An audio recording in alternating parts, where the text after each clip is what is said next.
In the middle of the night, every cop in this small town suddenly gets called in. The table is stacked with guns and ammo, and the sheriff looks dead serious, like they're about to carry out a mission that can't afford to fail.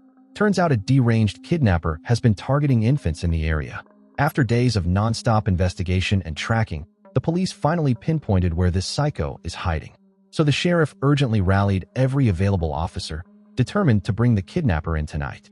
Once the operation was set, the team geared up, jumped into their cruisers, and headed out fully armed. Sitting across from the cameraman is an officer named Stork, visibly shaken. According to the female officer beside him, Stork's own child was taken by this monster too. But the moment they arrived, the camera caught something strange, a shadowy figure wandering toward a cabin, swaying side to side, clutching a chainsaw. Nothing about him looked normal. The officers could all feel something was off, like this was more than what they signed up for. But the sheriff had already given a hard order. No matter what they were about to face, they were ending it tonight. So the six-man team, cameraman included, slowly creeps toward the eerie wooden cabin ahead, weapons raised and nerves tight. They peek through the windows, but don't see anything out of the ordinary.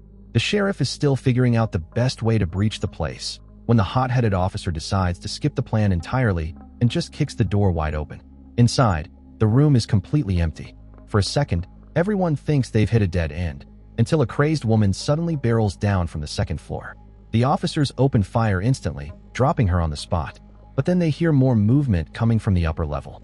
These things aren't just deformed, they're tough as hell, almost zombie-level durable. Fortunately, the team came well prepared, and their coordination is spot on. Within moments, they clean up the immediate threat. Realizing this is no ordinary kidnapping case, the squad decides to split up and start clearing out every room. But the deeper they go, the more shocking it becomes. The place is absolutely crawling with zombies. Still, with their firepower and steady aim, the officers manage to keep things under control. Before long, most of the zombies on the first floor are taken out. But when everyone regroups, they suddenly realize one officer is missing, Stork, the father whose child was kidnapped. Just as they're about to head upstairs to search for him, a zombie lunges out of nowhere. Still shaken, the cameraman glances around and immediately wishes he hadn't. The stovetop is coated in smeared blood, and the fridge is stuffed with chunks of something that definitely didn't come from the supermarket.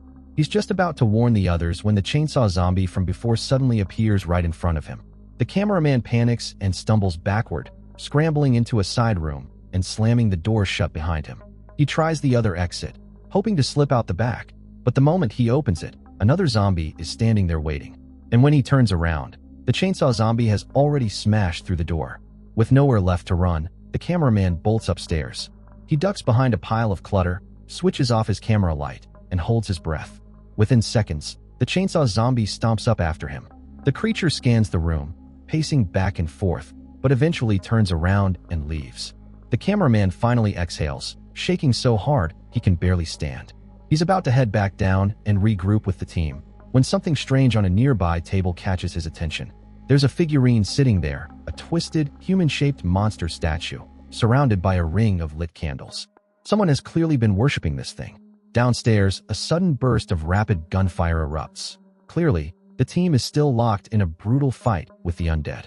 And before anyone can even react, the chainsaw zombie charges straight into the squad again, revving that blade like a maniac. Luckily, the officers are quick on their feet. They dodge the first swing, regroup instantly, and pour heavy fire into the creature. Out of nowhere, the missing officer, Stork, appears and launches himself at the zombie, stabbing wildly, venting every ounce of rage over his kidnapped child. Only when he's completely drained does Sheriff Fu grab him, trying to calm him down. Meanwhile, the others notice something strange. Every zombie has a piece of cloth stuck to its forehead, like some kind of ritual marking. Before they can make sense of it, another noise echoes from upstairs. The group moves up to investigate. As soon as they reach the stairwell, the sound of a crying baby drifts through the hall. Stork instantly thinks it's his child and sprints toward the noise without a second thought. One of the officers tries to chase after him, but the sheriff quickly stops him.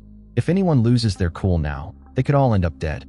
But by the time they carefully sweep the second floor, Stork is already gone. The team begins clearing the rooms one by one, when a massive zombie suddenly glides past the doorway. Strangely enough, this zombie doesn't attack. In fact, it almost seems shy, ducking behind furniture and playing some twisted version of hide-and-seek with them. The sheriff notices the door behind it is locked from the inside, so instead of wasting time chasing it, The team backs off and heads into the next room. Inside, the place is a total disaster. The ceiling has been smashed open, and something weird has fallen through. It looks almost like a meteorite, but at the same time like a giant creature's egg. Whatever it is, something definitely crawled out of it. The sheriff warns everyone not to touch it, but before he even finishes the sentence, the chubby zombie from earlier suddenly lunges in a surprise attack. The officers nearly jump out of their skin.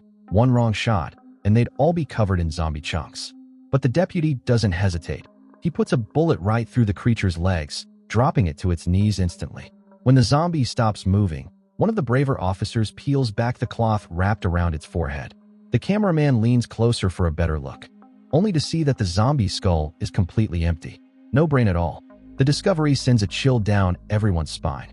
As they're still trying to make sense of this freak show, the deputy notices something else. There's movement inside a hole in the wall. He orders the cameraman to shine his light into the opening. A horrifying scream echoes out. It's Stork, but there's another sound layered beneath it. Then, out of nowhere, a monster bursts into view, nearly scaring the cameraman to death. And whatever that thing is, it's on the third floor. To rescue Stork, the team decides they have to push to the third floor immediately, only to find the entire stairwell blocked off by thick wooden planks. They're stuck, completely sealed out. Everyone's racking their brains when one officer suddenly remembers the chainsaw downstairs. If they can get it running, maybe they can cut a path through. So the squad reluctantly heads back to the first floor. But the second the deputy picks up the chainsaw, the zombie that was supposedly long dead suddenly twitches and comes back to life. The deputy doesn't even flinch. He revs the chainsaw and charges straight in. What he didn't expect, though, is for all the other corpses in the room to rise as well. Luckily for the team, bullets barely worked on these things, but a chainsaw absolutely does. The deputy turns the entire room into a meat grinder, hacking every last zombie into pieces. By the time the dust settles, he's drenched head to toe in blood. But the path is clear, and with the chainsaw still rumbling in his hands, they finally manage to cut away the barricade blocking the stairwell. They push open the door above, only to freeze. The hallway is filled with toys, dolls, rattles, stuffed animals, and strings of hanging light bulbs. A broken TV flickers static with no image. They move deeper into the darkness, when suddenly, a baby's cry echoes through the hall. The flashlights sweep forward, and what they see makes their blood run cold. A zombie, holding a baby, cradling it like it's the most normal thing in the world. It doesn't even look at the officers. It just wanders down the hall, humming a lullaby, trying to rock the baby to sleep. No one dares to shoot. One wrong move, and the infant could be harmed. Instead of following the lullaby zombie, the team turns their attention to a narrow passage leading to the attic. But the walls of this passage are crawling with vines and strange plants, a warning that something far more dangerous might be waiting up ahead. Still, with Stork's life on the line, they have no choice. Hearts pounding, guns raised, the squad pushes forward into the unknown. But what appeared in the attic left everyone completely stunned. The place was packed with cribs, and you could still hear babies crying in the dark. One of the officers crept forward, lifted a blanket, and froze in terror. The infant's mouth had mutated, jutting outward like a bird's beak. Before they could process the shock, a chilling wail rose from behind them.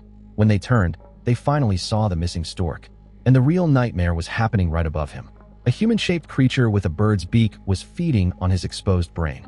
Its appearance was exactly the same as the grotesque figurine the photographer spotted on the second floor. Then things escalated even further. Under the horrified gaze of the officers, the Birdman scooped out a chunk of brain matter and fed it to the crying infants. At that moment, everything clicked. This was the creature that crawled out of the meteorite. The missing children, the zombies, everything traced back to him. Noticing intruders, the Birdman turned and prepared to attack. The officers reacted instantly, unleashing a hail of bullets. But even under the barrage, the creature refused to go down. But in the chaos, the photographer let his guard down.